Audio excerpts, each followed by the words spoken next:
Järgmine ettekandja on Veiko Karu, kes räägib meile Eesti mäenduse teekonnast. Nii, tere! Ma loodan, et kõik said ilusti kiiresti kohvi ära joodud või siis haarad selle topsiga siia kaasa.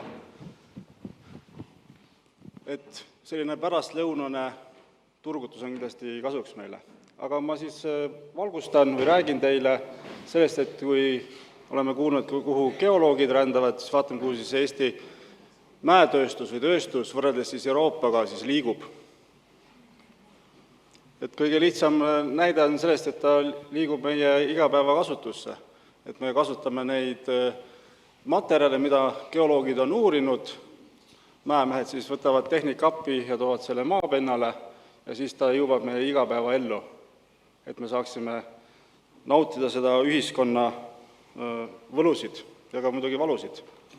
Samas jälle see kõik tähendab seda, et me peame neid jätkuvalt kaevandama, olgu, et tänapäeval on kõik Green Deal ja digitaliseerimine ja kokkuhoid ja jätkusuutlikkus, sellised märksõnad erinevatel poliittasanditel läbi käinud, kuid me ei pääse siiski nende kaevandamisest, me ei pääse nende töötlemisest, me ei pääse nende rikastamisest või siis ka juba 100 aastat tagasi rikastatud töötlemisjääkide taaskasutamisest, kuna lihtsalt tehnoloogia on arenenud ja me saame sealt veel seda kasulikku mineraaltooret kätte.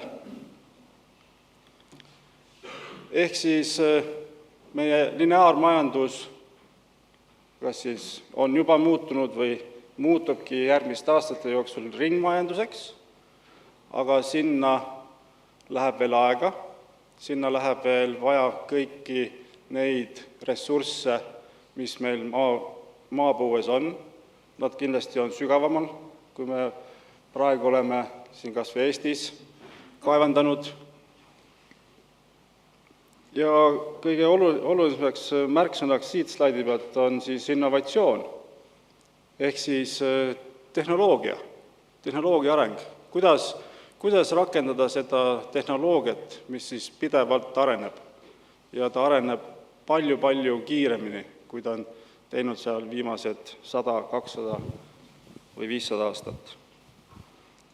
3 eraldi toodud märksõna, Deep Tech, AI, Green Tech.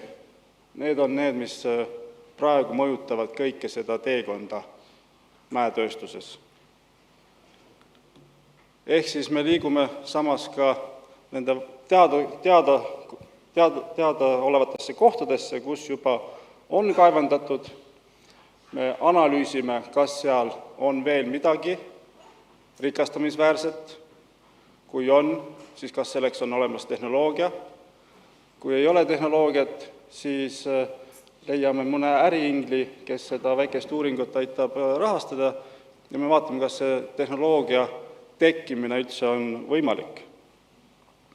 Ja siin lihtsalt on üks väike kaart, mis siis on tehtud ühe projekti raames, kus siis on võimalus ka ühiskonnal siis käia vaatamas, kus kohas siis on kunagi mõnda metalli, mida me tänapäeval kasutame oma igapäevaelus, kaevandatud.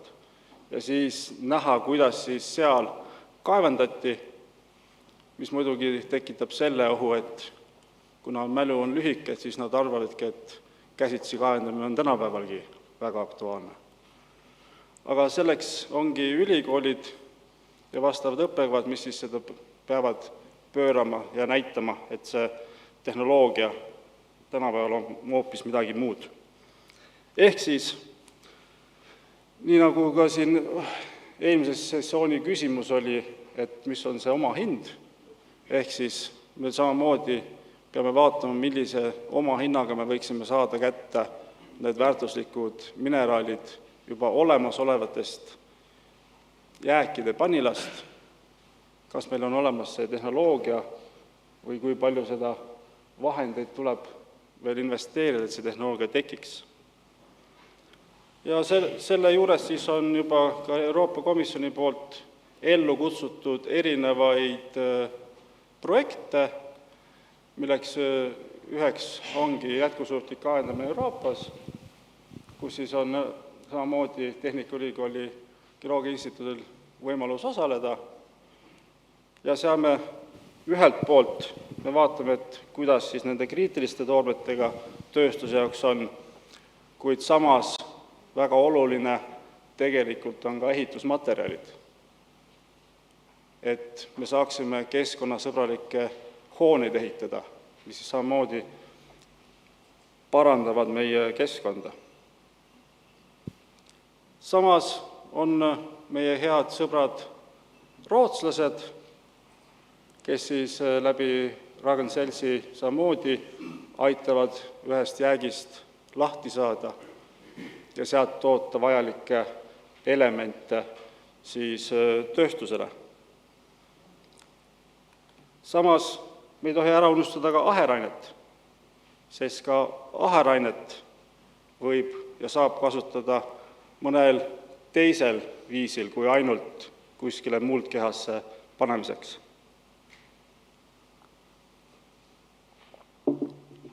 Et on võimalus võtta neid elemente ka põlevkivi aherainest. See nüüd on see osa, kuhu siis see on materiaalne või maavara osa liigub. Et otsitakse kohti ja võimalusi, kuidas juba maapinnale toodud materjali saaks siis uus kasutada. Teine suund on siis digitaliseerimine ja virtualiseerimine. Selleks, et meelitada nii geoloogiasse kui mäetööstusesse talente, näidata, et kui põnev see on, kui lahedaid tehnoloogiaid juba kasutatakse, et noored tuleksid seda ala õppima, mitte ainult Eestis, vaid Euroopas laiemalt. Ehk siis üks pool siin on virtuaalne reaalsus või ka segatud reaalsus, et näidata ka ühiskonnale läbi tehnoloogia, et kui ta kõnnib näiteks kuskil Ida-Virumaa metsas, korjab seeni, et siis avades vastav äpp, siis ta tegelikult saab vaadata, et kas ta parasjagu võiks olla ka mõne väärtusliku mineraaltoorme maardla kohal või mis see siis üldse võiks olla seal. Samas tehnoloogia võimaldab digitaliseerida ja kasutada kõikvõimalikke seireobjekte, et jälgida, kuidas need seireobjektid muutuvad ajas.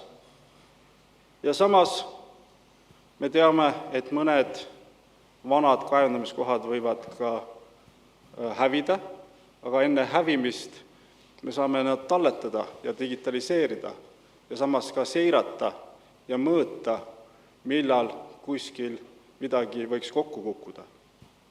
Kuna tegelikult me kunagi ei tea seda, millal see võib kokku kukkuda.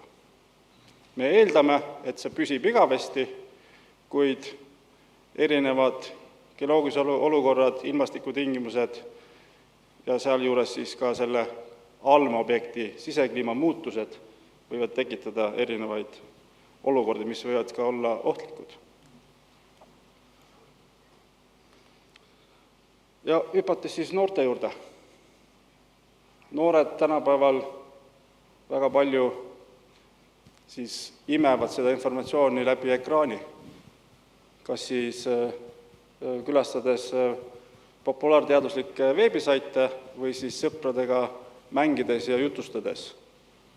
Ehk siis siin on üks näide sellest, kuidas siis Rootsi geoloogide eelistus haaras sellisest võimalusest kinni, ta tegi populaarsele mängule täiesti geoloogilise osa, mida ta nüüd laialdaselt nimetab Bettergeoks, ehk siis läbi selle saab õpetada koolinoortele geoloogiat. Ja see tuleb läbi praktilise tegevuse, et kui see noor toksib seda teatud värvi kihti seal 5 korda, teist värvi kihti ta lööb ainult 1 korra ja siis ta samal ajal katsub neid täpseid kivimeid ka seal arvuti kõrval, siis ta saabki aru, et ühed kivimid on tugevamad ja teised on nõrgemad. Ja seeläbi siis võikski siis see teadmine edasi liikuda. Ja ettekandes viimases plokis keskenduksin siis teadusarenduse suunale, mis siis meil mäetööstuses on, hakkab võimsust võtma. Selline märksõna on avatud innovatsioon. See tähendab seda, et suured ettevõtted, kes on palju investeerinud, nad tahavad neid teadmisi alati endale hoida, aga mingil hetkel nad jõuavad sellesse punkti, et nad peavad need andmed avalikuks tegema. Selleks, et teised saaksid neid andmeid kasutada ja samamoodi katsetada, leida uusi meetodeid, lahendusi, kas või näiteks mõne maardla avamiseks. Ja siia kohe mõned näited. Et Soome ettevõte Tabojärvi, kes on tuntud tööstuse operaatorina. See tähendab seda, et kaevandusomanik võib olla üks ettevõte, aga opereerib Tabojärvi seal. Ja tema samamoodi otsib võimalusi, kuidas opereerimiskulusid kokku hoida. Ja selleks ongi ta pöördunud tudengite poole, et tudengid võiksid pakkuda lahendusi 3 kategoorias. Et kuidas saaks ära kasutada kaevandamisel tekkinud jääke, kuidas saaks ära kasutada terasetööstuses olevaid jääke ja samas ka metsatööstuses tekkinud jääke. Ehk siis teisisõnu ettevõte otsib ka endale tulevasi talente tööle. Ja selleks valideerimiseks ongi avatud innovatsioon. Ja kui teha nüüd veel siin aprillikuus aprillinalja, siis need tudengid, kes siin praegu saalis on, et veel jõuate. Täna kell 8 on tähtaeg oma lahenduse üleslaadimiseks. Aga samas me oleme Tehnikaülikooli Geoloogia Instituudis loonud ka sellise võimaluse igal semestril tudengitel katsetada ja valideerida oma äriideid. Me oleme koostöös teiste ülikoolidega väljaspool Eesti Vabariiki siis pannud kokku sellised õppematerjalid ja valideerimegi, millised võiksid olla tuleviku lahendused geoloogilises uuringus, maavara kaevandamises ja ka materjali töötlemises. Ja seda kõike vaadata läbi siis ringmajanduse. Eelmise sügissemestrile kandideeris sellele kursusele meil 90 üliõpilast, mitte ainult Euroopast, vaid ka Aafrikast ja Ameerikast. Kahjuks küll kõik ei lõpetanud, et lõpetanud oli umbes 50 ringis. Ja praegusel hetkel on 35 talenti läbimas seda õppeainet kevadsemestril. Ja kolmas selline avatud innovatsiooni valideerimisprotsess tuleb siis Euroopa Innovatsioonitehnoloogia Instituudist, lühidalt siis EIT, kellel on olemas oma 9 innovatsioonivõrgustikku, nendest üks on ka toormaterjalide suunal, mille liige siis Tallinna Tehnikaülikool on.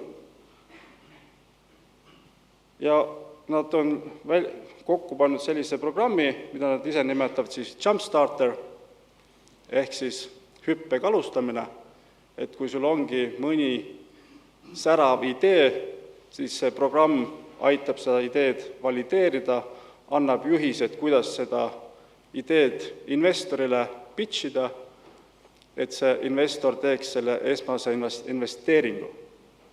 Selleks, et seda investeeringut tuleks, aitab ka Jumpstarter luua ka esmase äriplaani või ka tegevuskava, mida siis see meeskond saab aluseks võtta. Ja siin, kallid tudengid, on mõni päev natuke rohkem aega, et pühapäeval õhtul saate oma äriidee saata valideerimisse. ja see on ettekande poolt minu poolt kõik, aitäh!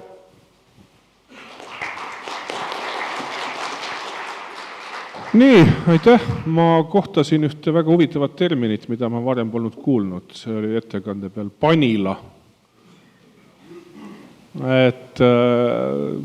Ma otsisin selle kohta, aga guugeldasin, aga väga ei tulnud Mäe instituut, et see oli mingi väikeste laode üürifirma oli see.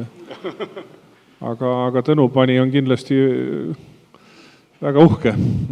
Aga kas see termin on nüüd rohkem ka kasutusel või kes seda kasutab praegu?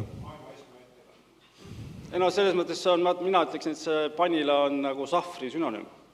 Et me oleme pannud need jäägid sinna niiviisi seisma, nad lagerduvad, kristalliseeruvad ümber, kuniks tuleb see tehnoloogia, mis nad siis uuesti lahti võtab ja me saame sealt vajalikku kätte.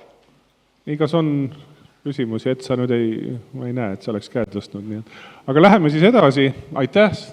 Anname sulle ka suure koti väärtuslike toodetega.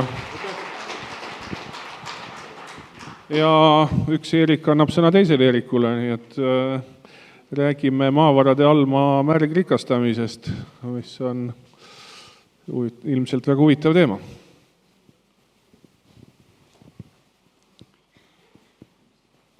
Vabandan kohe ette, siia Tartu sõites kaotasin hääle, ma ei tea, tuleb ta tagasi või ei tule, aga üritan need 20 minutit vastu pidada.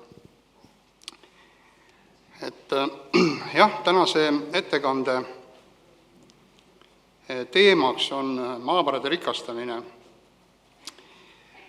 Rikastamisega seoses kerkib kohe silme ette, meil kõigil suured massiivsed rikastusvabrikud on ju, ja siis rikastusvabrikute kõrval suured hiivabasseinid ja mida veel hullem, Aherainemäed, olete Ida-Virumaal käinud, jah? Et aastakümneid on teadlased ja töösturid koos mõelnud, kuidas sellest keskkonnamõjust taanduda, kuidas väiksemaks muuta seda, sest see ju kõik seondub ju tegelikult keskkonna jalajäljega, samad Aherainemäed, hiivabasseinid ja nii edasi. Aga ega midagi head ei ole siiamaani välja mõeldud. Aga meie Geoloogia Instituudis mõtlesime 2-3 aastat tagasi, täpsemalt 3 aastat tagasi, mõtlesime välja, tulime sellisele ideele, et järsku võtaks kogu selle rikastuskupatuse ja läheks sellega maa alla, maa pealt üldse ära, et kas see on võimalik. Kõige suuremaks takistuseks sai, täna oli ka sellest mineraalist juttu juba, magnetid. Magnetiti pulbrid kasutatakse tänapäeva rikastamistehnoloogias. Ja sellega maa alla minna ikka väga ohtlik ja peamine oht siis seisneb ju põhjaveele. Aga selle paari aastaga oleme üht-teist välja mõelnud ja ka midagi saavutanud.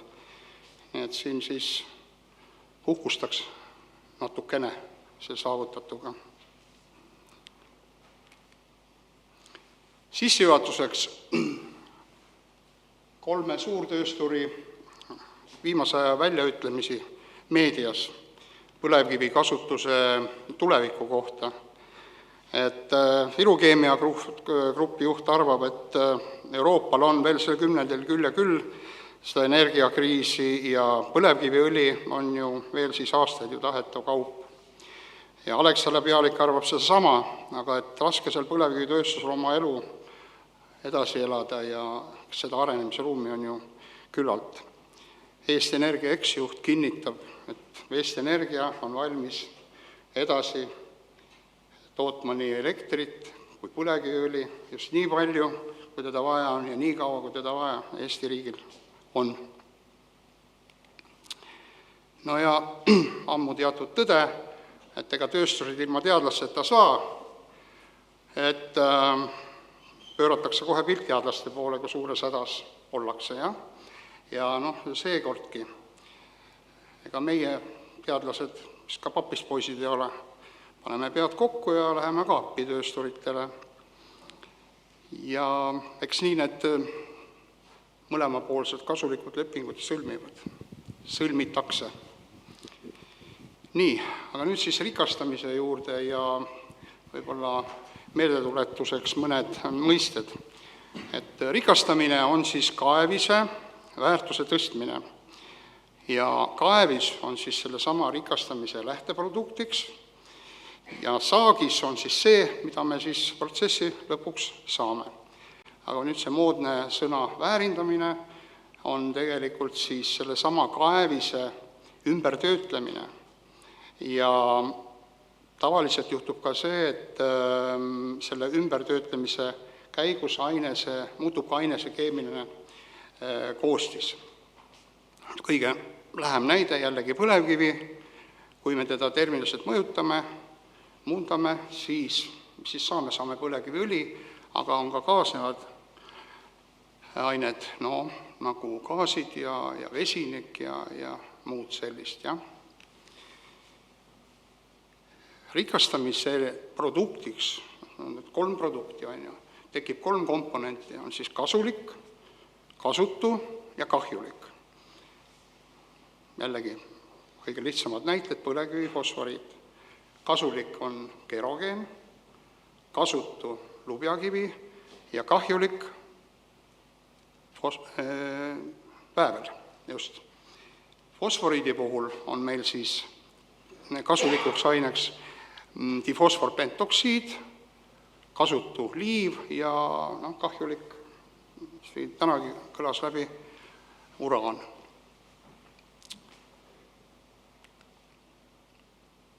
Ja nüüd siis järgnevalt lühidalt rikastamisviisidest, mida on Eestis kasutatud ja milles meie nägime perspektiivi. Valik ei ole mitte väga suur, aga nägime perspektiivi maa alla minekus, et just seda kasutades ehk õnnestub ka maa alla minna.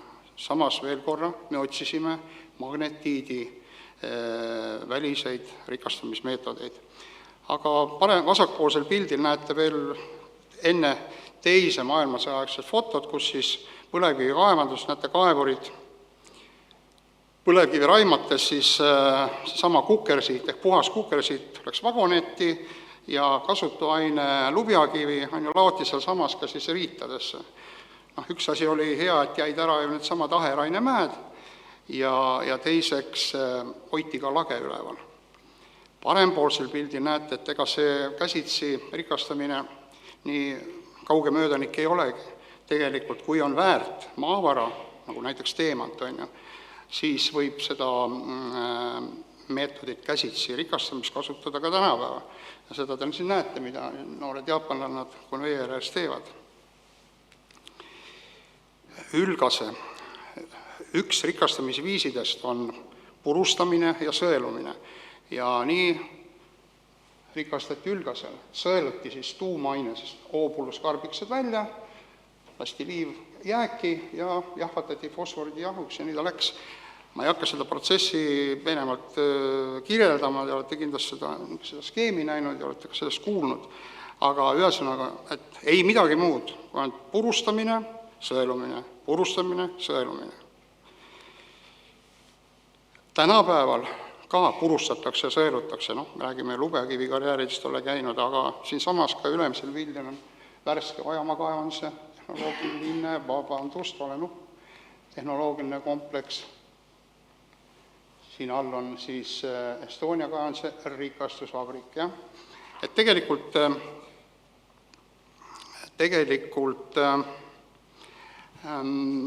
mida nüüd meeles pidada selle purustamise ja sõelumise juures, et oluline on see, et sõelte peale võib jääda, oluline teada on see, et sõelte peale võib jääda nii toodang kui jääk.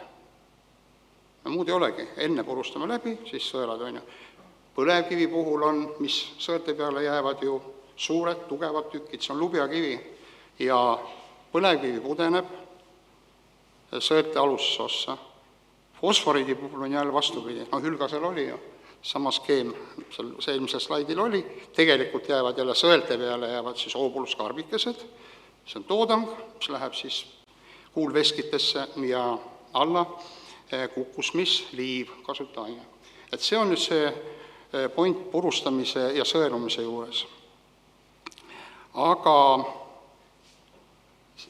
sellel jah, slaidil näete meetodit, mis toimib täna. Et kõik, ega neid palju need kaevandusi ei ole, Ojamaa ja Estonia praegu töötavad ja seal rikastatakse põlevkivi raskes vedelikus, ehk see magnetiidi vesilahuses, jah. Rikastamisel lastakse kaevis vanni,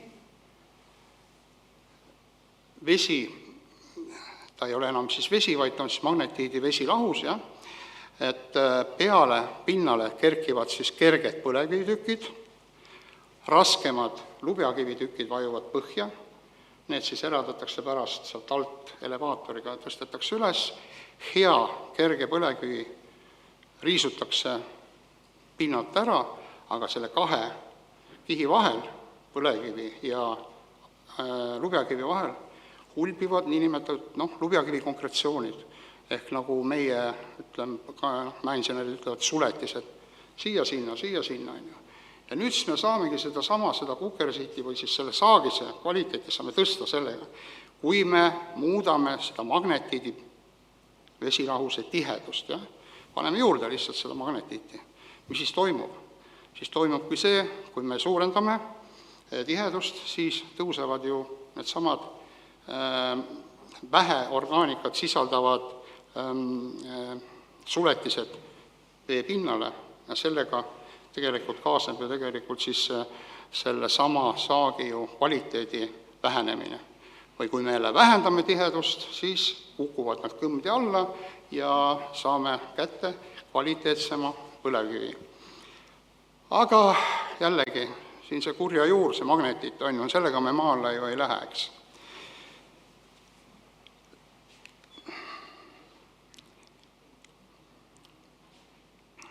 Kõik uus on ammu unustatud vana, on selline vana seal olemas, jah. Ja eks me siis uurisime ja küsisime ja ega kaugelt ei olnudki otsida, et eelmise sajandi alguses siiski töötas Ida-Virumaal üks kaevandus, see oli Ahtme kaevandus, mis tegelikult töötas magnetiidita. Tegelikult rikastamine toimus suurtes veevannides ja selle massi pani liikuma siis pulseeriv õhuvool. Natukene maad edasi, teisel poole Narva jõge, Venemaale, Slantselinn, seal tehti umbes sama põlevkivi, seal olid ju ka muuseas põlevkivikaevandused, aga seal ei kasutatud mitte vett, vaid sealt niisama, kohe sama pulseeriva õhujoaga üritati siis need kerged tükid tõsta ülemistesse kihtidesse ja lubjakivi alla. Asi toimis, aga mitte väga kaua, sest põlevkivi omahind läks väga kalliks, sest mida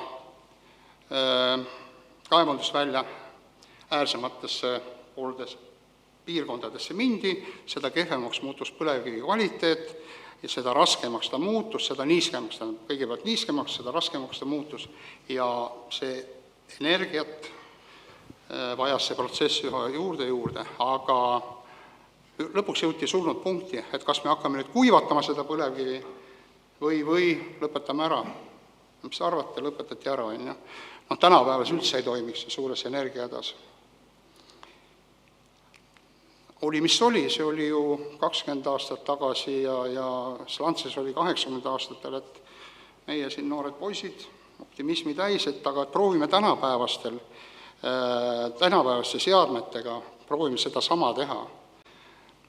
Ja hakkasimegi mõtlema, et kus siis leida või kellel midagi taolist on ja tutvused aitasid ja tõesti meil siin või ütleme, head koostööpartnerid Saksamaal, Aacheni mäeülikoolis, nendel on siis mäendustingimuste labor ja seal laboris on niisugused seadmed olemas. Vasakpoolsel pildil on siis setitamine pulseeriva veejoaga ja setitamine pulseeriva õhujoaga, ehk siis analoog selle samale, mis ma rääkisin, Ahtme kaevandus ja Slantse. Valmistasime ette Ojamaa kaevanduse kaevise, see oli mingi pool tonni ja saatsime Saksamaale ja seal nad siis need katsed läbi viisid. Ette ruttavalt ütlen kohe, et efektiivsemaks osutus vasakpoolne pilt ehk siis setitamine pulseeriva veejoaga. Nüüd mul on siit samast Saksamaa laborites tehtud väiksed videolõigud, nad ei ole pikad, kannatate ära, vaatate, kuidas see aparaat siis töötab. Vesi, õhujoa paneb pulseerida.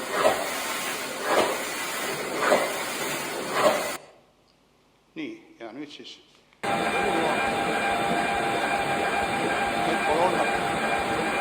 aga jah, kallis mõjutus.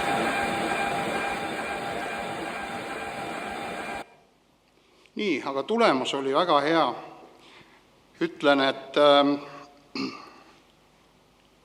pärast seda, kui me olime need proovid kätte saanud, siis meie sama TalTechi Energiatehnoloogia Instituudi labor tegi kütteväärtuse katsed ja tõesti see saagis nüüd, ehk siis see pealmised osad, seda on siis 40% pealmise kergem põlevkivi kütteväärtus, selle põlevkivi kütteväärtus tõusis üle 2 korra olemasolevast siis, ütleme, harjumuspärast kütteväärtust, mida siis magnetiidi suspensioonis on praegu saavutatud. Et kui tava on siin 8-10 vahel, megajouli kilogrammi kohta, siis meie saime 20 ja pluss-miinus proov oli palju. Ja see andis jõudu, optimismi, et ega töösturile ju edasi ei müü kaupa, kui teie teadlased kusagil laboris on. Ei, tuleb korraldada ka korralikud katsed, vähemalt pilootseadmes, aga veel parem, kui saaks tööstuslikud katsed tehtud. Otsisime siis laiast maailmast niisugust tehast, kus siis selline aparaat töötab. Tänu sakslastele, nad ütlesid meile ette ka, et seal Austrias, Saksamaa kõrval, seal on siis, kasutatakse sellise seadmed kruusa rikastamisel. Pestakse see liiv välja, kruuseb peale. Ja käisime koha peal, rääkisime läbi, leppisime kokku lepingud, nii nagu peab olema, ja valmistasime eelmisel suvel ette üle 120 tonni siis jälle Ojamaa kaevanduse kaevist ja saatsime siis rekatäied Austriasse, sinna samma separeerimistehasesse. Ja seal analoogne tehnoloogia, samuti vesi, ja seesama vesi pannakse siis, ja siis seesama see põlevkivimass pannakse liikuma siis pulseeriva õhujoa abil. Ja siin ka väike lõik sellest juba Austria katsest.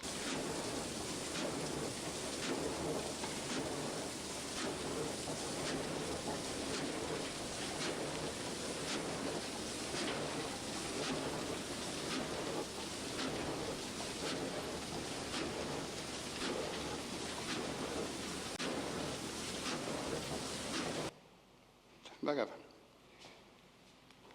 Aga saime nagu maa peal omad asjad tehtud põhimõtteliselt ja kuna jutt käis ikkagi, et see kogu see rikastamise värk maalla viia, siis ega muud, et järgmine etapp oligi see, et kui me mõtlema, kuidas seesama, kas või seesama separeerimistehas ja kõik muud purustamised ja sõelumised ja kõik asjad, kõik sinna meile maa alla ära mahuks, ja etteruttavalt ütlen, et mahub küll, et tegelesime siis maa-aluse osaga, see on pikk keeruline jutt, niisugune pealtvaates on ta, kui see rikastamissõlm näeb niimoodi välja, aga see on,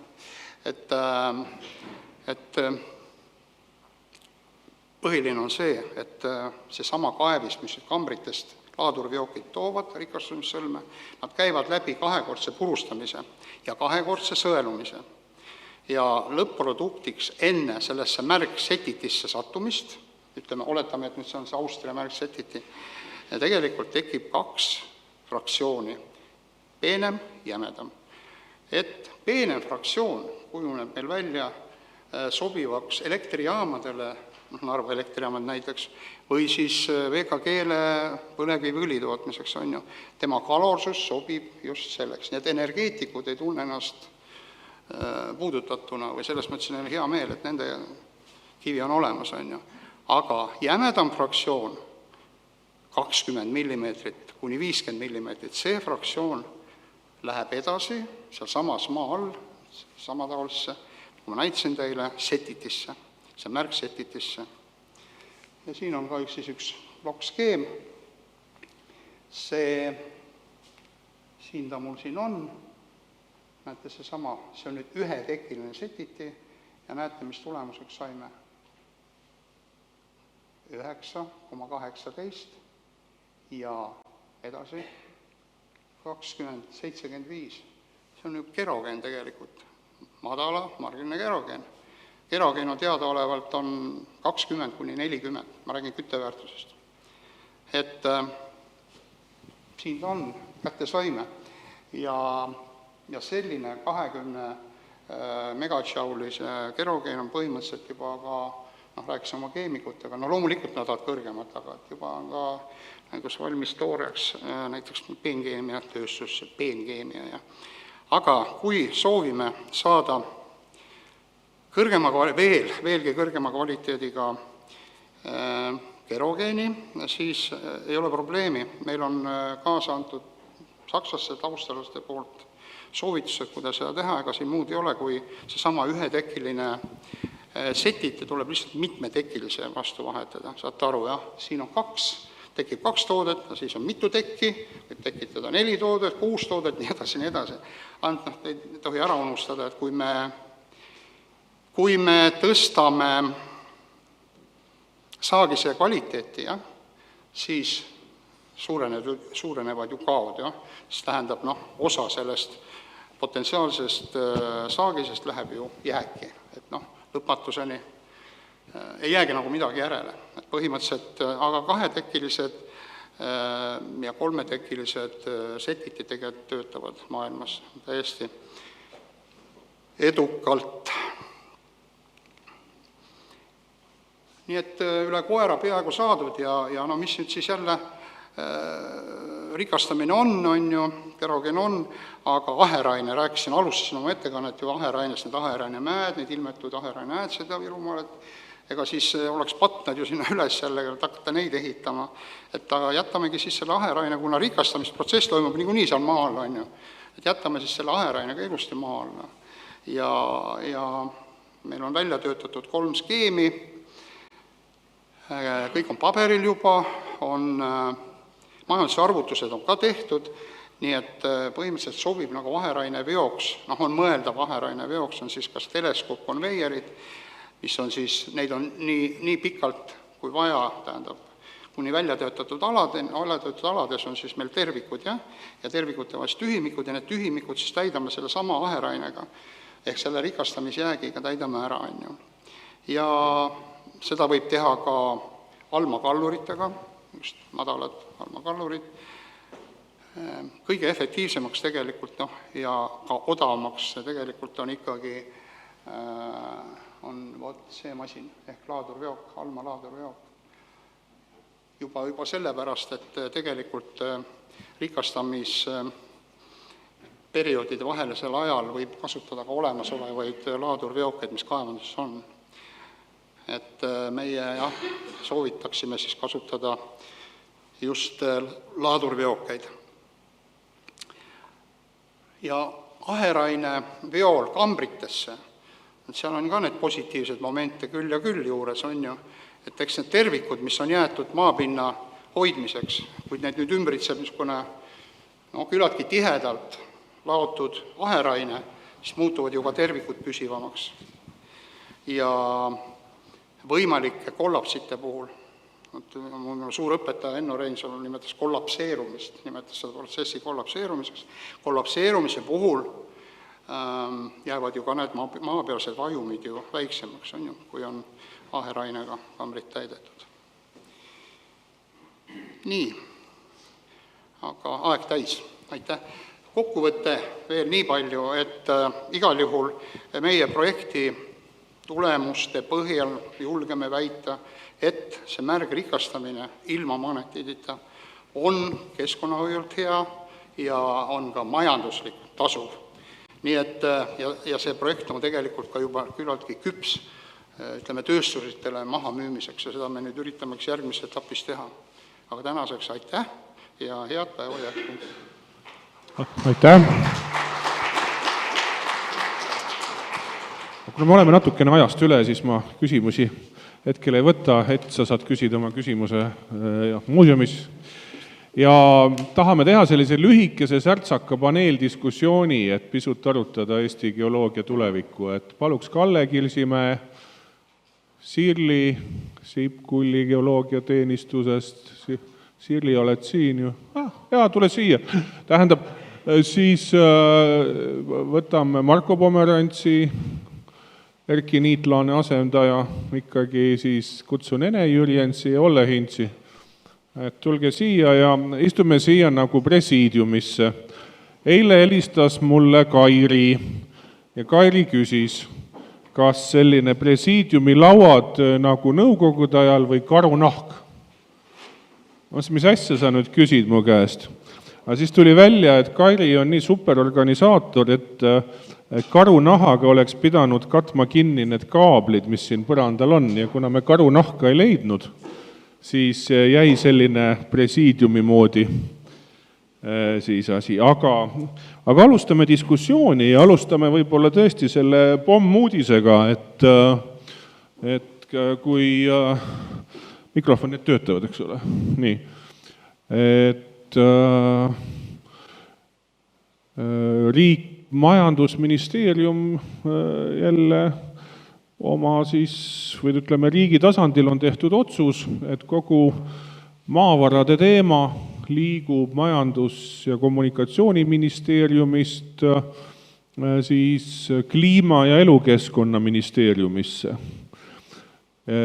Ja ma küsin niimoodi, et kui see esimene selline järsk reaktsioon nii-öelda nagu üle läks, Ene ja Sirli, et kui te nagu toibusite, kuidas teile tundus, et kas see on pigem selline sõnum, ka selline positiivne signaal, kuhu poole geoloogid peaksid nii-öelda nagu liikuma, või on see iga uus on nii-öelda taastatud vana, sest kunagi oli ju geoloogia keskus oli nii või naa, oli ju Keskkonnaministeeriumi haldusalas, nii et kuidas te praegu ennast tunnete?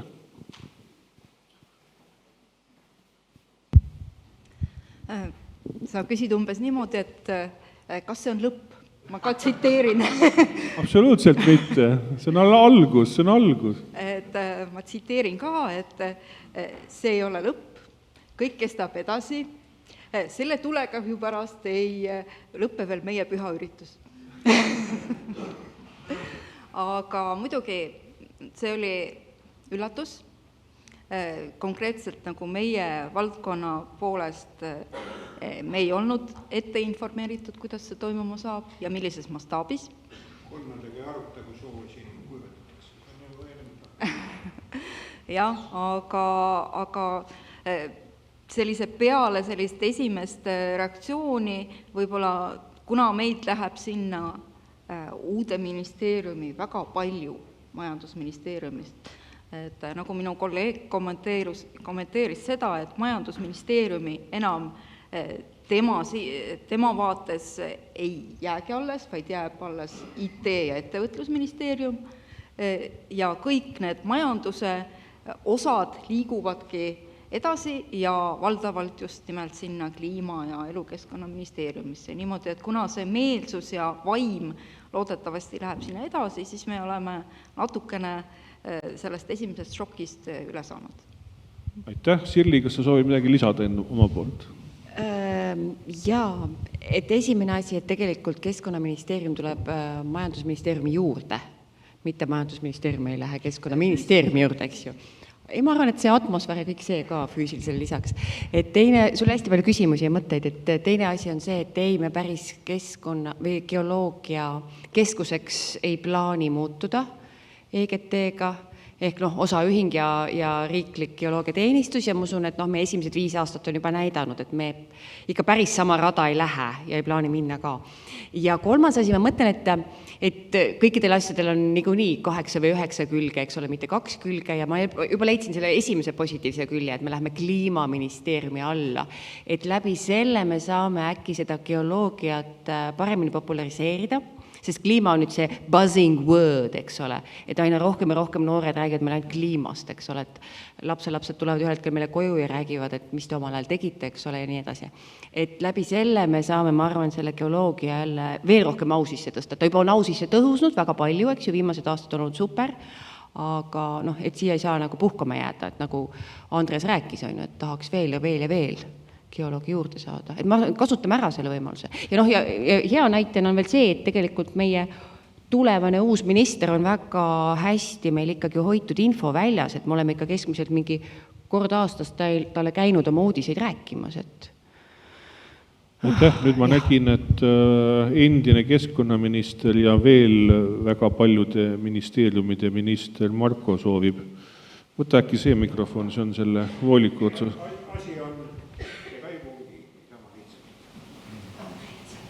Ma võin rääkida teile sama sellest, et tegelikult on asi lihtne, Kristen Michal lihtsalt kannab teemat endaga kaasas, et ta oli vahepeal majandusminister, siis ta võttis selle sinna, nüüd ta võtab seda endaga kaasa Keskkonnaministeeriumisse ja kõik läheb arvus edasi. Aga võrge loogilise planeerimise pealt, see on nüüd olnud Keskkonnaministeeriumis, siis ta jõudis Siseministeeriumisse, sealt jõudis ta Rahandusministeeriumisse, nüüd ta jõuab sinna regionaalosasse, eelarvesse korrusse ja inimesed on ikka elus. Et küsimus on selles, kas geoloogidel, kes riigi teenistujatena töötavad, jätkub Eestis elujõudude või jätkub on kõik. Ei ole. Jaa, mina vaatan natukene kõrvalt seda asja ja näen seda tegelikult niisuguse positiivse arenguna, et meil riigisüsteemis tegelikult geoloogias on üks suur probleem, et meil on 2 riigiasutust, kes tegelevad geoloogiaga, see on geoloogiateenistus ja Maa-amet geoloogiaosakonna näol. Ja paraku on nii, et natukene erinevad ministeeriumid kipuvad ajama nagu oma asja, natukene seda ühtsust ja ühist tegemist on nagu natukene vähevõitu. Ma mäletan, et mõned aastad tagasi oli geoloogiaseltsi suvepäevad Porkunis ja Marko Pomerants oli ka seal, just oli hiljuti saanud ministriametist vabaks või riigiametniku tööst ja natuke rääkisime ka sellest, et miks siis ei saanud ikkagi tervikuna nagu seda geoloogiat, riigi geoloogiat viia ühte kohta, nagu ta tegelikult oleks. Et see on ju väga loogiline, et kogu maavarade arvestus, maardlate registri pidamine, et see oleks kõik geoloogiateenistuses. Geoloogiateenistus on see, kuhu riik koondab oma riikliku taseme kompetentsi, mida siis toetavad ülikoolid ja igasugused muud seltsid ja nii edasi. Aga et riigis oleks väikses riigis peaks olema üks tsentraalne koht, kuhu see kompetents koondub. Normaalne oleks see, et ta läheks edasi nii, nagu ta on praegu läinud, kui ta läheb teise ministeeriumisse, aga struktuur tegelikult tugevneb, siis mina näen seda nagu positiivse märgina tegelikult. Ma natuke parandan sind, nii palju kui mina tean, siis praeguste plaanide kohaselt sellised Maa-ameti struktuuriga seotud üksused reorganiseeritakse ja need saavad olema hoopis regionaalministeeriumis. Aga siis oleks äärmiselt oluline tegelikult praegu sellele vastu võidelda, et see riiklik kompetents ikkagi koonduks, sisuline, geoloogiline kompetents koonduks ühte kohta ja see on geoloogiateenistus, nii et ma arvan, et kellel on sõpru seal kuskil üleval poliitikute hulgas, et siis viige seda sõnumit sinna edasi. Kalle, ütle nüüd sina, et minule tundub, et kõik, millest geoloogid viimasel ajal räägivad, on tegelikult puhtalt roheline või seotult. Ma ise ei ole selle sõna rohepöörde fänn, aga kui nii-öelda mõtlema hakata, siis millega me tegeleme, siis valdav enamus geoloogide tegevusest on ju sellest suur. Küll nüüd küsisid. Jah ja ei, et tunnistagem, et rohepööre, mis sulle ei meeldi, on kohati muutunud meie tegevuse õigustuseks. Ja mitte selles mõttes, et me teeksime midagi halba, aga täpselt see, millega sa alustasid täna. Et nuta või naera, aga kui me tahame seda maailma päästa, nii õõnsalt kui see ka ei kõla, siis ei saa ilma geoloogiata, maavarada, mäemeesteta. Nii lihtne see ongi. Ehk siis, kui niiviisi kokku võtta, siis ma ütleks, et juhtus, kui ütleme nii, et kas see on nüüd midagi väga vägivaldset, et geoloogilised uuringud ja kõik seesama informatsiooni haldamine läheb uue loodava kliimaministeeriumi. Ma küll kuulsin väga lahedat lühendit selle kohta, mida parem siin ei nimeta. Et kas see on midagi nüüd sellist pöörast ja midagi vägivaldset? Ei ole. Ma olen aastaid rääkinud sellest, tõesti aastaid rääkinud sellest, et kliima on uus äri. Ja kliima on nüüd oma õiges kohas. Tähendab, majandus, geoloogia sealhulgas, mida on vaja selle rohepöörde elluviimiseks, on oma õiges kohas. No lihtsalt mina ei tunneta siin mingisugust selles mõttes pööret, et me oleme ju kogu aeg rääkinud tööstusökoloogiast, siis me oleme rääkinud olelusringist või elukaarest, siis me rääkisime kestlikust arengust. Ja lihtsalt me leidsime mingisuguse uue võtmesõna, eks ole, nii et mille taha, ja ma olen kindel, et mingi aja pärast tuleb järgmine võtmesõna. Aga see selleks. Nii et mina arvan ka, et nagu mis tahes struktuursete muutuste tõttu ei lõpe meie püha üritus ja räägime siis natukene veel sellest, et ikkagi ma arvan, et nii ülikoolide kui siis ministeeriumi geoloogiateenistuse kui ka ettevõtjate koostöö on nagu viimastel aastatel ikkagi järjest parem. Aga küsiks siis ikkagi niimoodi, et kas nüüd siin vastastikku laua taga istudes, et kas on mingisuguseid nii-öelda soove või siis nõuandeid, kuidas kas siis ministeeriumi poolt vaadatuna akadeemiline süsteem peaks toimima või siis akadeemilise poole pealt vaadates siis näiteks siis geoloogiateenistus või ministeerium, mille peale rohkem mõtlema, nii et põrgataks natukene siin vastastikku sellist küsimust, et kes tahab alustada, et ole äkki siis sina alustad, et kuidas sina nagu siis TalTechi geoloogia juhina näed, et kuidas siis nii-öelda nagu, mida veel saaks nii-öelda intensiivsemalt ja rohkem koos teha?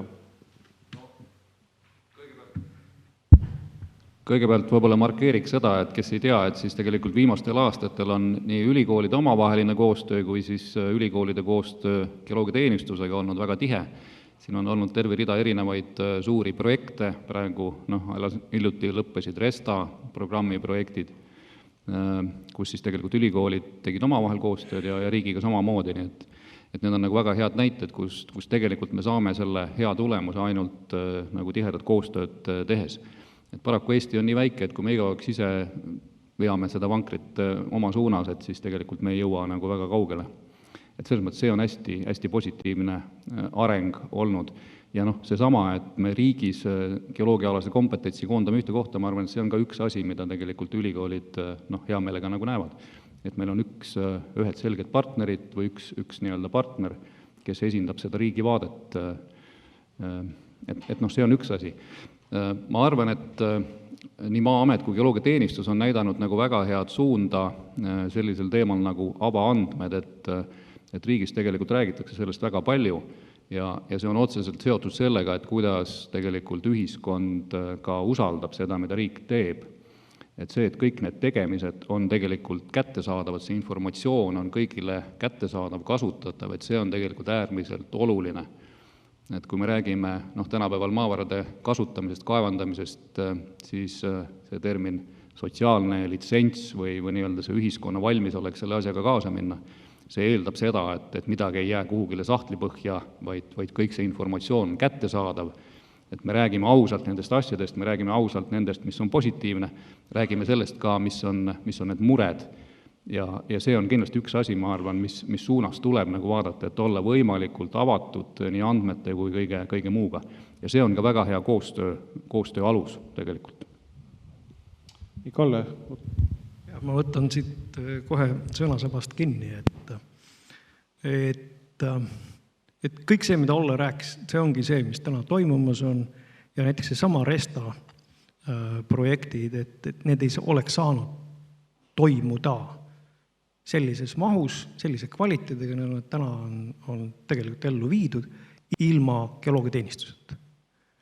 Jällegi, sellepärast, et kui me räägime siin kas või sellest samast kraptoliidi uuringutest, fosforiidi uuringutest, kristallse aluskorras maagistumise uuringutest, siis need kõik toetuvad uuele puurimismaterjalile, mida on geoloogiateenistus hankinud ja maa seest välja toonud. Ja nii et esiteks, et see seos või see selline nagu püramiid on täna väga hästi käima läinud. Aga ma lihtsalt tahaksin siin nagu lõpetada või selle nagu mõttekäigu lõpetada sellega, et täna on juba juhtunud see, millest ma rääkisin mõned aastad tagasi. Ehk siis mul on tõesti juba raske aru saada, et kus kohast algab ülikool, kus kohast lõpeb geoloogiateenistus, kas või tänastes ettekannetes. Ühtepidi geoloogiateenistus, teist poolt ülikoolide töö, inimesed on omavahel sassis heas mõttes ja see on ainult hea. Ma näen seda, kui viljastav see on, kuidas see paneb ka esiteks, ja mida mina näen, see on otseses mõttes igapäevaselt. Ma näen, kuidas need inimesed, teenistuse inimesed, kes igapäevaselt läbivad ülikoolide inimestega, on sellest võitnud, mõtlevad teistmoodi. Ka ülikoolides olevad inimesed on hakanud teistmoodi väga paljudele asjadele mõtlema. Ja ma räägin mitte ainult iseendast. Mina kohe kindlasti. Nii et kui kuidagimoodi küsida, et kuhu siit edasi minna on, tundub see, me oleme juba niisugust oma sellesse ideaali jõudnud, et siin on tegelikult veel palju tööd teha, see sama asi, see andmete küsimus, kõik need see avaandmete probleemistik, kogu arhiivimaterjalide küsimustik ja kuidas see panna tegelikult teenima seda ühiskonda, see on otses mõttes ka nii teaduse poolt kui ka majanduse poolt nagu ühtepidi, aga teine pool on see sama asi, millest Andres täna rääkis, mis on väga valus teema, millest me tegelikult me peaksime iga päev mõtlema selle peale, et mis saab mitte homme, vaid 20 aasta pärast. Ja see järelkasvu koolitamine tegelikult nendes suundades, mida tegelikult on ka reaalselt Eestis, mitte ainult geoloogiateenistusel, vaid tegelikult ka kõikidel väikestel firmadel, kes tegutsevad Eestis, vaja. Kui täna on natukene pilt minu jaoks selgemaks saanud, millises suunas on üks teenistus minemas ja millise profiiliga, kui niisugust asja võib üldse öelda, ja millise tasemega spetsialiste on nagu vaja täna ja tulevikus, siis näiteks on suur töö veel edasi minna hoopis selles suunas, et aga milliseid spetsialiste, kuhu lähevad täna väikefirmad, geoloogia uuringute firmad ja keda neil on vaja? Nii, Sirli. Üks. Et aitäh kõigepealt heade sõnade eest Eesti Geoloogiateenistuse suunas. Nii palju, kui mina mäletan, siis EGT loomisest räägiti vähemalt 15 aastat enne, kui ta lõpuks loodi. Ja me hakkasime lugema, et kes need tõsisemad rääkijad olid ja 15 ja 20 vahele saime need inimesi, kes, nagu ma ütlen naljaga pooleks, et meil on hästi palju ristiisasid, hästi palju ristiemasid, et mõned neist on lahkunud. Aga et siinkohal tuleb öelda suur aitäh tegelikult kõikidele nende ristivanematele, kes 15 aastat ajasid oma joru ja käisid kõikvõimalikke avaldusi igale poole tegemas ja raporteid ja pöördumisi valitsusele, et on vaja. Aga ma kontrollisin ene käest vahepeal, et Alvar ei ole siin ja ma arvan, et ka Kallemets ei ole siin, aga tegelikult ka suur aitäh neile. Väga värvikirevad isiksused, aga tänu sellele, et nemad läksid mõnikord läbi korstna ja mõnikord läbi akna, et tänu sellele see, et ei loodud lõpuks sai ja allkirjad sai. Aga kuna ma jõudsin kahjuks alles Andrese ettekande ajaks, siis ma pean jälle viitama Andrese ettekandele, et ta ütles, et kui tahad kaugele minna, siis mine koos. Et see ongi täpselt see, et lähme koos ja jõuame kaugemale, nagu juba praegu hakkame minema. Hästi hea näide oli, et ma läksin eile Arbaverre siis autost välja istudes, ma nägin tohutult palju autosid seal. Väga palju hoidlaid oli, teadusmaja on uus, väga kihvt, aga autosid oli ka tohutult. Kohal oli nii Tallinna Ülikooli Ökoloogia Instituut, kui ma õieti mäletan, Sten oli nii, eks? ökoloogiakeskus, olid kohal Tartu Ülikooli tudengid, ehk siis seal elu kees, elu käis, et see on fantastiline. Et noh, kes on seal Larbaveres oma praktikumis käinud või seal õppetööd teinud või praktikumi, et nüüd on ta jälle elus, et väga äge oli. Aga ma tahtsin teid nagu selles mõttes mitte põrgatada, vaid teid appi kutsuda, et lähme ühe asjaga veel nüüd koos kaugemale ja mõtleme läbi, et kuidas minna. Me räägime hästi palju vaata omavahel neid ilusaid uhkeid sõnu, eks ju. Me tegime ühe sellise katse ju Sõmerus, kus me räägime siis kohalikele, rääkisime fosforiidi uuringutest.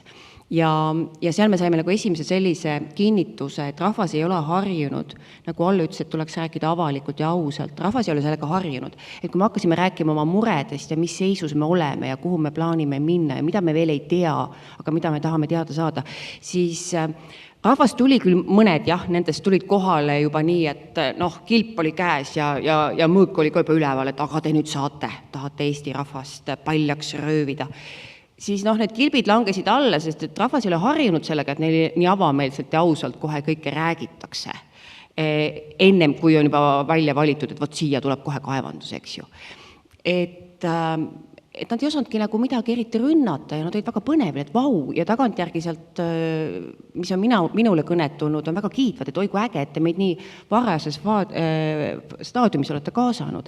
Et kuidas nüüd edasi koos minna nii, et me avalikkusega räägiks ressursside vajalikkust ja kuidas me saame nii, et meie kõik, kes me oleme oma alal jube head spetsialistid ja harjunud ütlema väga kiiresti, et glaukoniit-liivakivi, ja kraptoliit-argilliit ja fosforiit on veel lihtne sõna, eks ju, ja aleoriit, mida mina teavalt pean kordama ja õppima. Kuidas nüüd nagu seda lihtsalt öelda inimestele, nagu lihtsate sõnadega seletada ja seletada hästi palju, et uskuge mind, teie kallid kolleegid ei mõtle, et te olete üleöö totuks läinud, kui te ütlete natukene lihtsamini.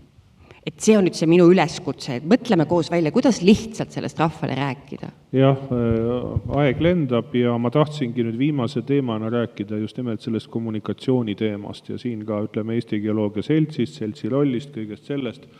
Nagu te näete, kaks väga kõva tegijat on täna puudu, need on Hardi Jaosaar ja Aivo Averin ja ilmselt veel mõned, kes on hundi õppustel, ka nemad on oma tegemistega äärmiselt intensiivsed ja võitlevad nii Eesti geoloogia kui kodumaa eest, aga tunnistades just nimelt seda Eesti geoloogi portaali rolli ja teisi kanaleid, eks ole, et võib-olla see viimane teema ongi, et kuidas me paremini siis geoloogide sõnumit üheskoos nii-öelda välja saadaksime.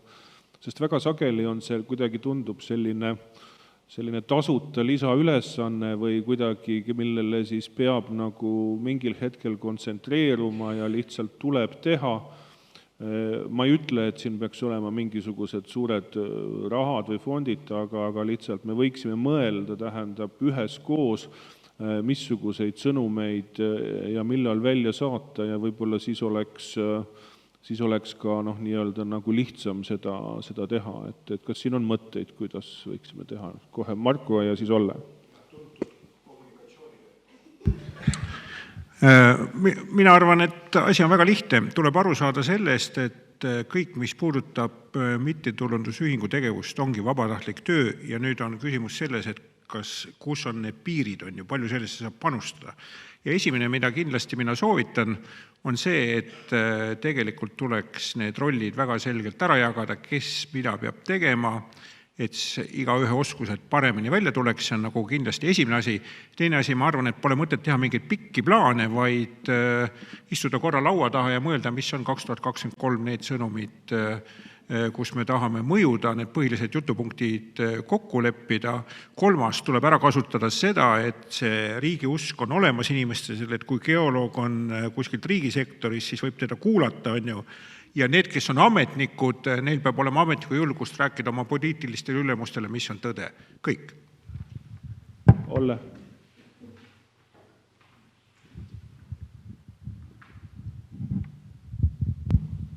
Nii, ma tahtsin tegelikult Sirlit natukene aidata selles terminite osas, et täna hommikul umbes kella 3 ajal sündis üks täiesti uus termin, mis teile ei ole ilmselt veel tuttav. et siin just oli ennem põlevkivist juttu, aga tegelikult on olemas ka põnevkivi. Et põnevkivi uurimine, põnevkivi võib-olla kaevandamine, et mis asi see selline on siis põnevkivi, et tegelikult see on see, et see, millega me teadlastena tegeleme, et see on ju paganama põnev tegelikult, et me ei pea ainult rääkima maavaradest ja ka põlevkivist kui maavarast, vaid me võime rääkida sellest kui põnevkivist, ehk siis sellest kõigest, mis seal taga on nii Eestimaa teadlase jaoks kui maailma teadlaste jaoks, et nädala alguses just olime siin ühe Ameerika kolleegiga Eesti puursüdamikest proove kogumas ja tegelikult see lugu, mida siit Eesti maapõuest saab nagu välja lugeda terve planeedi ja elu arengu kohta on tegelikult väga fantastiline. Ja üheskoos jällegi me saame teha seda, et me tutvustame rohkem neid erinevaid aspekte, mis on geoloogiaga seotud.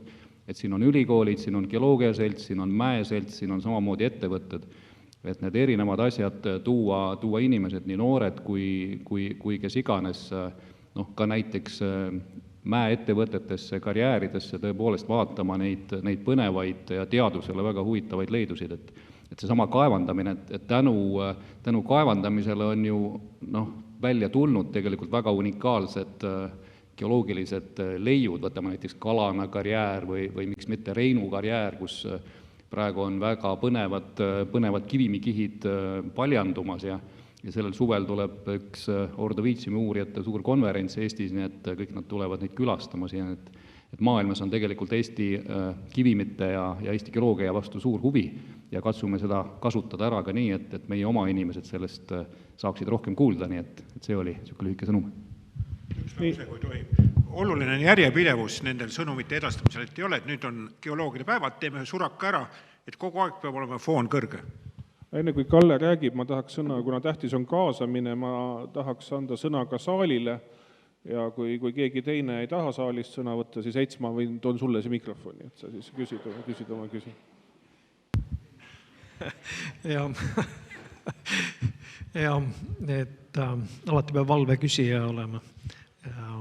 Et tegelikult sekundeerin Markole ja see oli see mõte, mida ma tahtsin tegelikult ka just öelda, et me lihtsalt oleme kohustatud ja näiteks mina tunnen, et mina olen kohustatud, et kui ajakirjanikud minu poole pöörduvad ja mitte ainult, et ma olen kohustatud rääkima ja asjadest võimalikult lihtsalt rääkima, et Andres Marandi tegi siin kunagi tagasi sõites, minust me tulime Teaduste Akadeemiast, oli fosforiidi uuringu aruande tutvustamine ja siis tal oli see mõte, et võiks eesti keeles ka sellest rääkida, nii et aru saavad inimesed.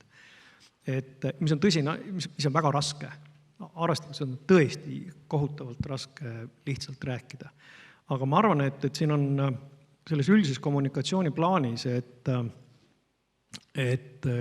siin on need erinevad tasandid. Üks tasand on täpselt see, millest Olle räägib, et tegelikult on maa sees midagi väga palju põnevat. Ja me peamegi seda sõnumit inimestele rääkima ja näitama ja siin on tegelikult see fantastiline töö, mis täna tehakse koolides. Et Kairi Linda juba läks ära sättima ühte õ-tähega algavat lauda, nagu tema ütles. Aga näiteks see töö, mida on tema teinud või mida tehakse ka näiteks seesama blogi poolt ja kõik need koolitused, mida tehakse tegelikult erinevatele kooliastmetele, et see on tegelikult tohutult juba käima läinud töö, millel on esimesed viljad ilusti näha. Aga teine asi on ka sellel sama lihtsa Olle nimetas juba sotsiaalse litsentsi küsimus. Mitte see, et me läheme seda litsentsi küsima, aga me peame inimestele tegema selgeks, et miks seda kõike vaja on. Ja lihtsalt iga päev rääkima ja rääkima. Kuidas või miks? Et hästi oluline on osata vastata küsimusele, kuidas. Nii, ma hakkan liikuma juba Etsi poole, aga ei, Aivo võttis Ets sinult. Kui sa tahad küsida, siis sa saad, aga tegelikult see võiks olla viimane küsimus, sest meil juba oleme lõpetanud. Ja aitäh. Jah, siin on väga palju häid mõtteid avaldatud ja ja geoloogiateenistus on kahtlemata olnud 5 aasta jooksul suur, kuidas eestikeelne sõna on, success, tuleb lihtsalt rääkida. Edulugu, vaat see on tore eestikeelne sõna.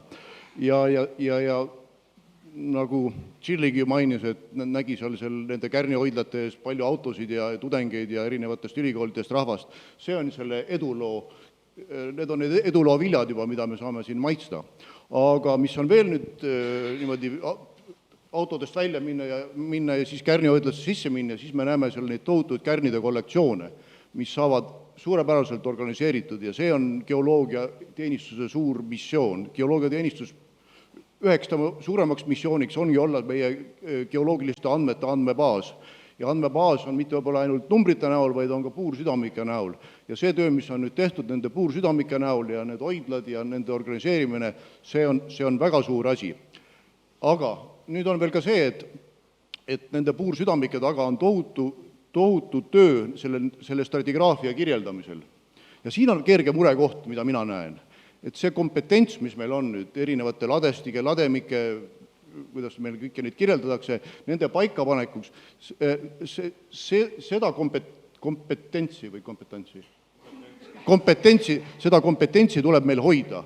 Kalle on siin, Kuldev tuleb stratigraafiat, Tõnu Meida teab, Leho teab, Olle teab, aga noorematele tuleb seda osata oskuslikult edasi anda. Et see jälle tuleks tagasi see Andrese selle 20 aasta perspektiivi juurde. Mõkke päeva, Aivo. Nii, väiksed õpetussõnad, aga võib-olla ongi siis lõpulause, et olete nõus sellega, mis Aivo ütles? Jaa, see on üks suuri murekohtust, aga minu lõpulause on tegelikult natukene innustust sai Aivost, ja kasutan võimalust õpetamiseks. Vaadake, kärn on see, kui sul on katki ja siia peale tekib. Vaat seda nimetada eesti keeles kärniks, et kraatsid kärni ära. Esiteks. Teiseks, mul läks lugemine sassi kuskil 11. korra peal. Avamus ongi ala. Siukest asja nagu avamusala ei ole. Sain mina omal ajal selle eest ülikoolis Vanemuise suures audikas vastu päide jalgu ja nüüd annan teile ka. Järgmine kord, kui ma hakkan lugupeetud kõrgharitud inimesed avamusala kuulama, hakkama püsti tõusma ja ütlema. Ja see oli lõppu, õppige. See oli inimese lõpulause, milline eesti keel. Aga mina lähtun Andresest ja Asta Oraspõllust. Erinevas paigas on erinevad kivimid. Ma võin teile öelda, et loomaarstidel on samad probleemid. Ei, Sirli, sinu lõpulause. Ma ütlen selle sama sõna, mida ma alati koosoleku lõpus ütlen EGT töötajatele. Jätkame. Ene. Me oleme väga palju saavutanud nende viimaste aastate jooksul ja esimest korda ka sellisel tasandil, kui on peaaegu kõikide erakondade platvormis oli sees maavarade uurimine. See on esimest korda niimoodi üldse. Niimoodi, et aeg-ajalt mul on selline mõte tekkinud, et me oleme kõik nagu saanud, et kus on veel midagi, mida nagu, kuhu veel tasub edasi pürgida niimoodi, et siit on tulnud väga palju häid ideid, kuhu ja kuidas ja ajame oma asja edasi. Ja ühest inimesest, uskuge mind, sõltub väga palju.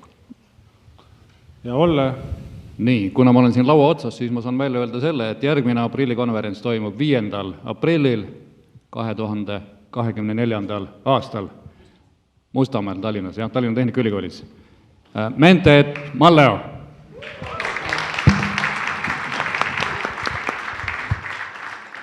Nii et lõpuks võib öelda, ega geoloogidest erineb Tehnikaülikool ainult selle poolest, et nemad teevad kätega seda, mida meie teeme vasaraga. Aga nüüd ma palun siia Mare Isakari, et rääkida siis muuseumi kollektsioonidest. See on ka väga oluline teema, me jätsime selle küll täna viimaseks.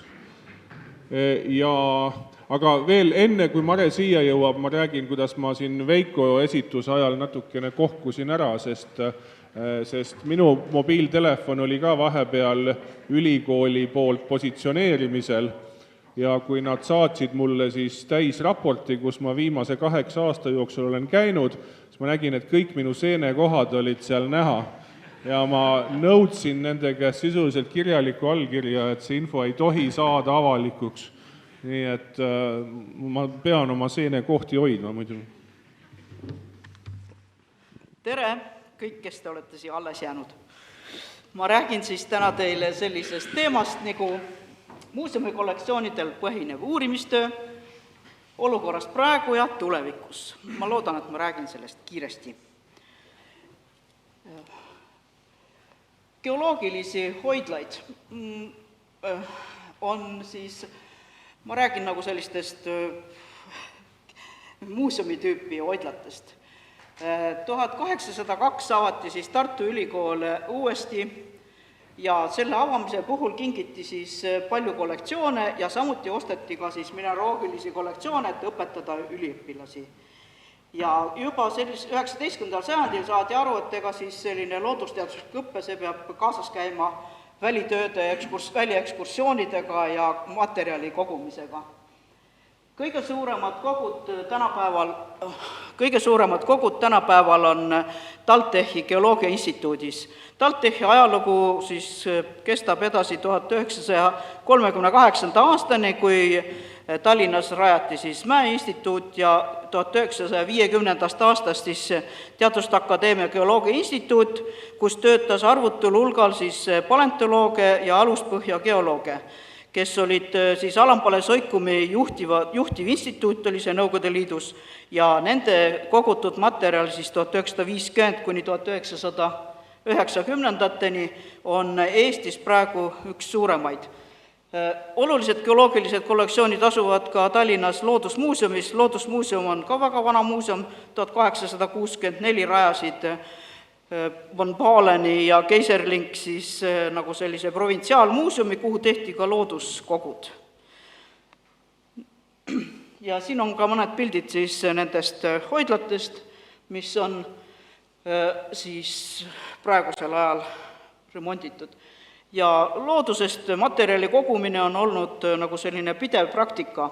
Ja siin on ka mõned pildid siis 56. aastal, kuidas siis otsiti siis Kaalist meteoriite, aga 2017. aastal, kui toimus doktorikool ülikooli eestvedamisel Kaalis, siis otsiti juba metalliotsjaga ja kui 56. aastast leiti ainult selliseid väikseid tükikesi, siis selle meteoriidi või metalliotsjaga korjati ligi kilo ja need siis Jüri Plado kinkis nagu siis geoloogilistele kollektsioonidele Loodusmuuseumi omale.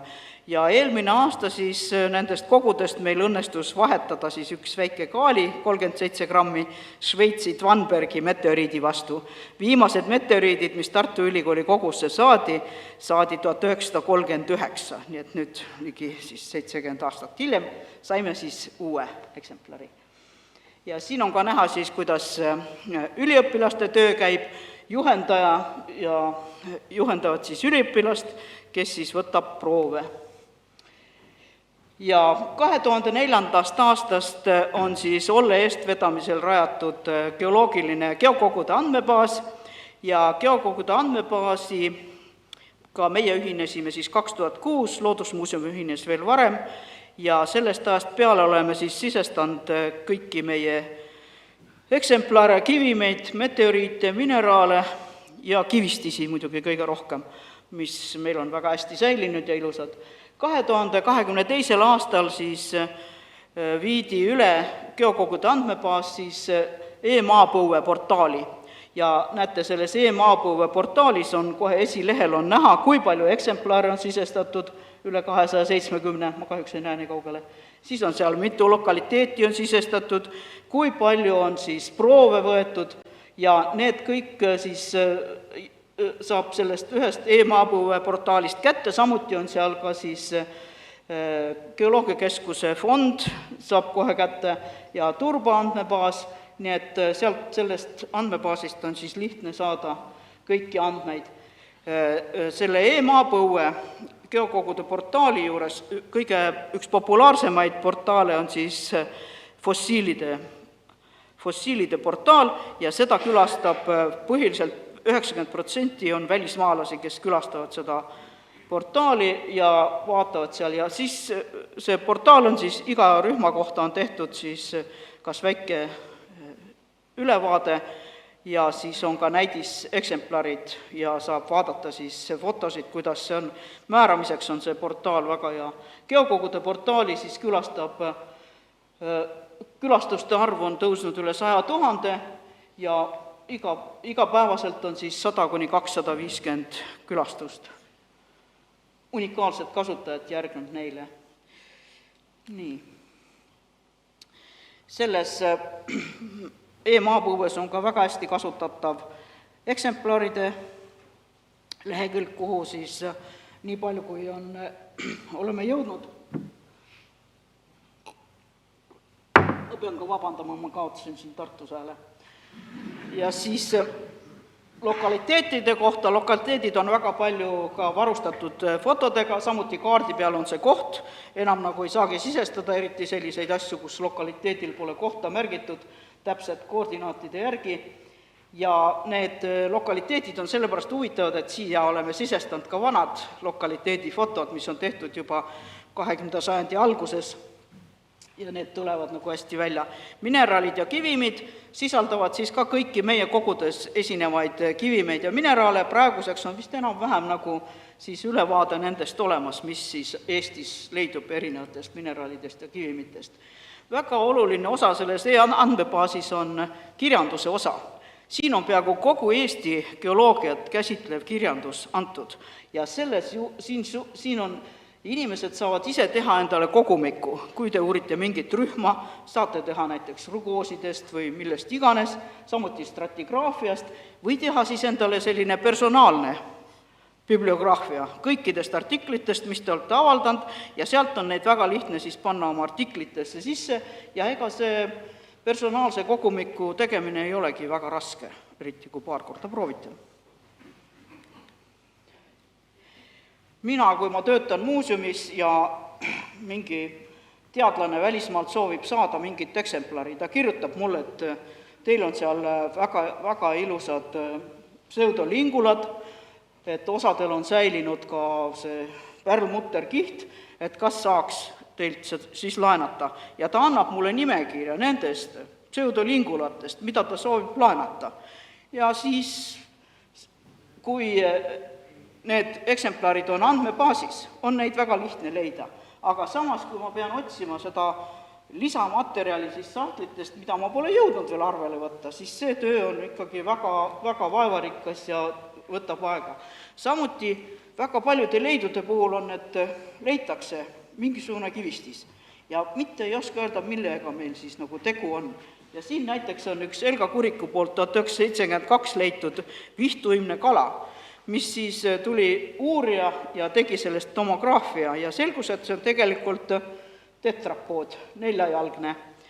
Ja see artikkel avaldati alles 2008. aastal, nii et seni oli ta nagu justkui see vihtuimne kala, aga siis selgus, et selle tomograafia tulemusel on tal kõik luud olemas, mis meil on õlavars, kodarluu ja need kõik vastavad, mis nagu meil on, nii et kui sa leiad midagi, siis ei ole sugugi kindel, et kas on juba see olemas.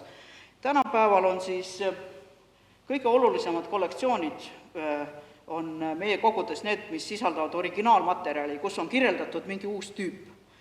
Ja kuna Eestis paleontoloogid on üsna välja surnud, siis oleme leidnud nagu selliseid kolleege, kes siis välismaal on nagu asunud appi meie neid asju kirjeldama.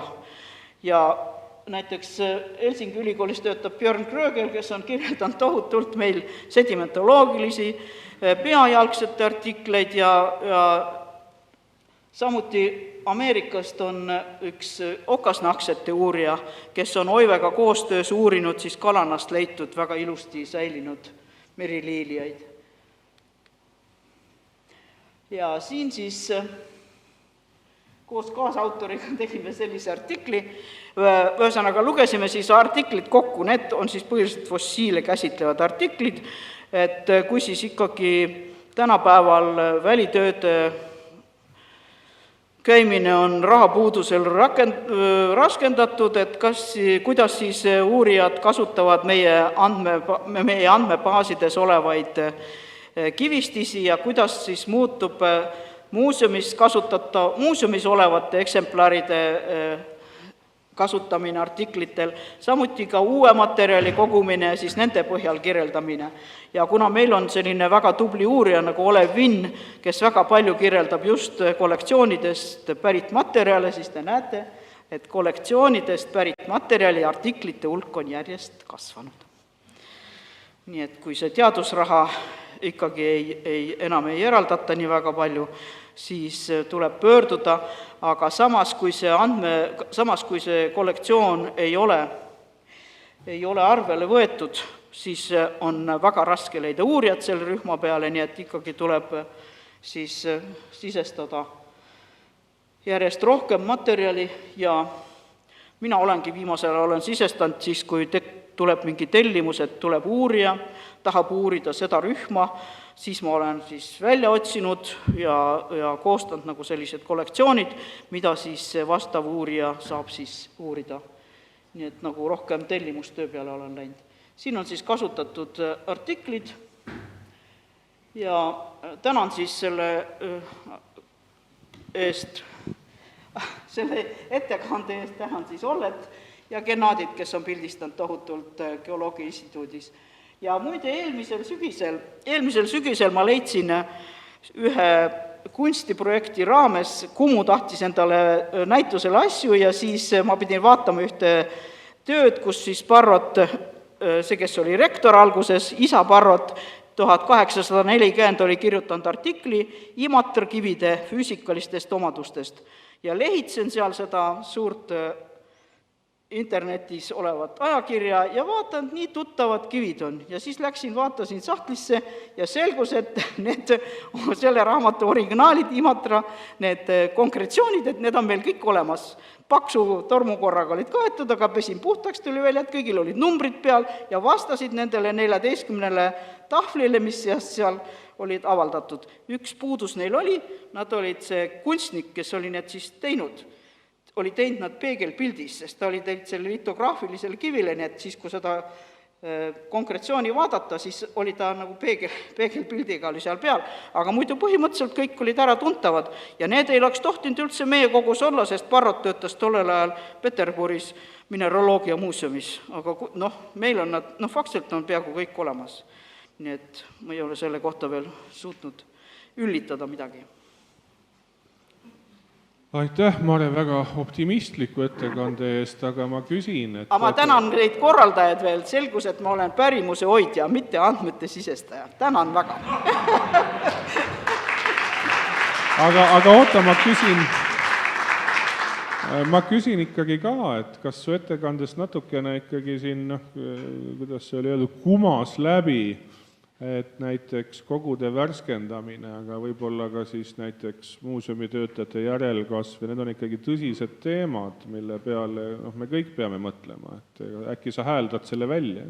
Muidugi me peame mõtlema järeltulevatele ja siis, aga raha saame me alles sellest Haridus- ja Teadusministeeriumist ja igal aastal nad teatavad meile, et me finantseerime teid osaliselt ja siis see aasta pidi mul peaaegu südaseisu ja mõtlesin, et ei antagi enam raha. Ja siis selgus, et ma olin küsinud rohkem, et ikka kõik läks nagu kallimaks ja ruume vaja maksta üüri ja siis ikkagi anti sama vähe raha kui eelmine aasta, aga ära polnud midagi võetud, juurde polnud ka midagi. Aga mõtlesin, et äkki antakse juurde, et küsin igaks üks rohkem ja siis selgus, et makstakse osaliselt. Nii et mina meelsasti võtaks hulgaliselt inimesi endale abiks, sest tööd on tõesti massiliselt oleks vaja sisestada ja nagu ma kuulsin, siis sama probleem seisab ka meie geoloogiateenistusel, kes peab ka massiliselt hakkama puursüdamke sisestama ja nii et jõudu tööle kõigile. Ja ma ei teagi, kuidas inglise keeles tõlkida seda lauset last but not the least, viimane, aga mitte apu viimane. Nii et Jaak, sulle on sõna. Ma saan aru, et mul on 1 minut. Sul on 8 minutit, sest me lõpetame 10 minuti asemel 3. No nii, aga hakkame siis pihta kohe. Et mis see geoloogiateenistuse arhiivi siis sisuliselt on? Eks ta siis on see geoloogiafond, kus need aastast 23 pärit aruanded kuni tänapäevani välja on siis salvestatud puursüdamikud, õhikud, käsipalad ja ka siis on terve hulka käsikirjalisi materjale, selliseid, mis omal ajal aruannetesse lihtsalt ei jõudnud või ei mahtunud. Geoloogiafondiga on nagu asi lihtne täna. Alates 20. aastast on ta siis maikuust on ta siis nii-öelda laivis olemas. Kõik, kes soovivad, sinna ei pea sisse logima, sinna saab täitsa vabalt ligi. Ja neid nii-öelda säilikuid kõikvõimalikke on seal umbes 8300, aruandeid on kuskil 7900 millegiga. Ja need vanemad on siis kõik skaneeritud, on siis kaardimaterjal skaneeritud, see maht on tegelikult väga suur. Ja samas on kõik nad ka füüsiliselt meil olemas Rakveres tänase päevaga, midagi ei ole kaotsi läinud. Kasutatavuse kohta nii palju, et kui geoloogiafond laivi läks, siis alguses oli umbes 152 unikaalselt kasutajat kuus, aga täna on ta stabiilselt nii 400-500 unikaalselt kasutajat kuus, nii et tegelikult vajalik asi ja me tegeleme ka sellega edasi, et seda kasutaja mugavust suurendada. Nii, puursüdamikud, kokku siis kuskil circa 150 000 või 150 000 meetrit või 150 kilomeetrit siis, mis siis olid kolmes kohas või õigemini täna võiks öelda juba, et kahes kohas olid siis Keilas, Tuulas ja Arbaveres. Täna siis me oleme jõudnud nii kaugele nende kolimisega, et Keila hoidla on praktiliselt tühi ja ma võin täie kindlusega öelda, et selle kuu lõpuks on ta absoluutselt tühi. Ehk siis sellega on ühel pool ja siis umbes 2900 kasti kivimaterjali või puursüdamikke on siis ka Tuula hoidlas veel endiselt. Et ma arvan, et aastaks 2025 on ka see materjal sealt ära toodud. Kuhu nad siis toodi? Arbaverre 2018 EGT loomisel alustati ka esimese hoidla ehitusega, kuhu siis koondati kristalliinne aluskorra puursüdamikud ja 2019 tuli siis juurde 2 hoidlat ja niimoodi siis igal aastal järjest üks juurde ja viimane 6. hoidla on siis selle aasta jaanuarist meil kasutusel. Ja ega see kolimine ei tähendanud seda, et tuuakse, tõstetakse maha, pannakse riita ja asi klaar. Tegelikult sealt edasi läheb veel suur töö. Siin tänu Vello Kattaile esimeses etapis ja tänu siin Tiina Arjak ja Alvar Ratt, kes on ka tudengitena meil abis seda tööd tegemas, väga suure töö on ära teinud, kõik need kastid on lahti tõstetud, tolm on ära pühitud, need kastid on korrastatud tagasi, vajadusel see markeering uuendatud, tagasi riita tõstetud ja siis paigutatud hoidlatesse laiali. Ja meil tekib ka nii-öelda laoraamat, mis ta on juba praegust olemas, aga selline, mille me siis paneme ilmselt ka aasta lõpus siis oma koduleheküljele välja, ehk siis saab ka nii-öelda vaadata, mis puursüdamikus, kus hoidlas ta on, kus riidas, mis reas, paremal, vasakul, et oleks nagu lihtsamini leitav. Ja sinna juurde käib ka siis puursüdamike kaardirakendus, sinna võib klikkida. See on nüüd uuenev, see on järjest nii-öelda uuenev, et mitte päris igapäevaselt, aga sügiseks tahaksime nii kaugele jõuda, et kõik ka Keilast ära toodud puusüdamike andmed, pildid, sinna juurde ka välja otsitud aruannetest litotulbad, kamakõverad, kui on ka siis õigude nimekirjad juurde panna, et oleks selline esialgne teave huvilistel olemas. On ka õhikuid, on ka käsipalasid, umbes siis kuskil 18 000, peaaegu 12 400 ühikut ja need on meil samuti olemas Arbaveres. Täiesti olemas, kenasti riiuli peal, pluss siis veel 1500 nii-öelda lihvi või poleeri nendes aluskorra maagistunud vahemikest ja ka käsipalad on, neid me ei ole veel kastist välja võtnud, aga nad on olemas. Vaatasin ise möödunud kolmapäeval järgi, et esimeses hoidlas kõige ääres, kõige kättesaadavamad. Ja kuhu see siis nagu edasi peaks liikuma? Siin juba mainiti just nimelt seda avaandmete asja ja seda andmebaasistamist. Ta sinna poole meie vaates ka liigub, et 2021. aastal saime regionaalarengu fondist väikese summa ja viisime läbi sellise ärianalüüsi, et aru saada, et kuidas need andmed tekivad, kuhu nad lähevad ja kellel seda kõike nagu vaja on. Ja siis sellest aastast, nüüd möödunud aasta lõpus sai hange tehtud ja sellest aastast siis käib selle nii-öelda esimese etapi ehk siis selle skeleti ja andmevahetusprotsesside loomine. Väga loodaks, et see jõuab õnneliku lõpuni sellel aastal, et siis saab hakata ka andmete migreerimisega pihta.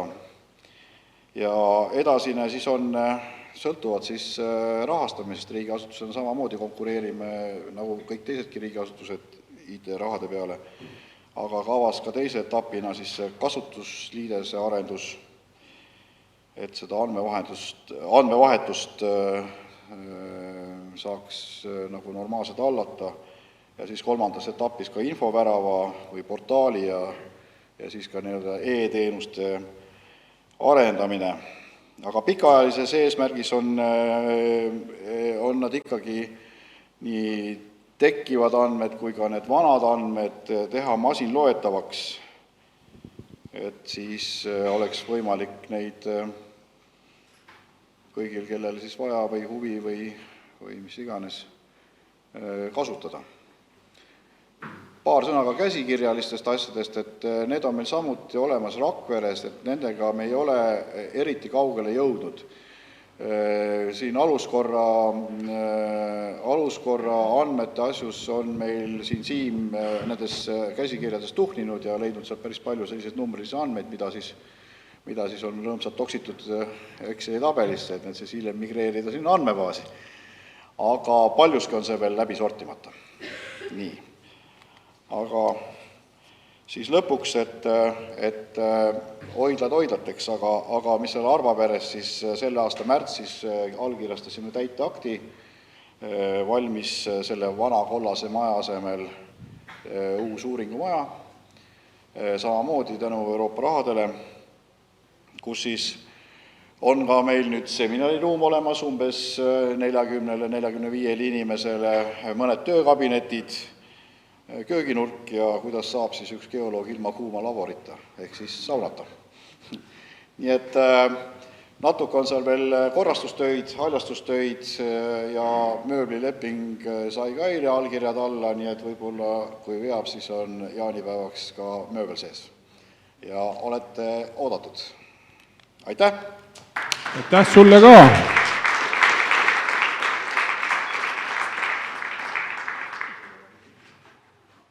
Ei taha ju keegi, sa ei taha küsida. Sili tahad, sina tahad küsida? Ei, ma ei taha küsida, ma tahan ma arvan, et täna see hetkus tuleb välja öelda see plaan. Tahtke mulle tõesti mikrofon. Oota, ma tulen sinu juurde. Et ma arvan, et see ettepanek, mis ma nüüd teen, et see oleks hea teha just täna ja üks. Et ma teen nüüd ühe ettepaneku ja te olete kõik mu tunnistajad. ehk siis ma võtan endale julguse ja ütlen, et kogu meie EGT pere, meie head sõbrad, me palume, Eerik, sinult luba, et seesama hoone, mida sa just nägid ekraanil, kas see tohib saada sinu isa nime? Et kohe jah, siis me oleme väga õnnelikud, sest et sellele majale väärilisemat nime me ei suuda leida Eesti geoloogia ajaloost.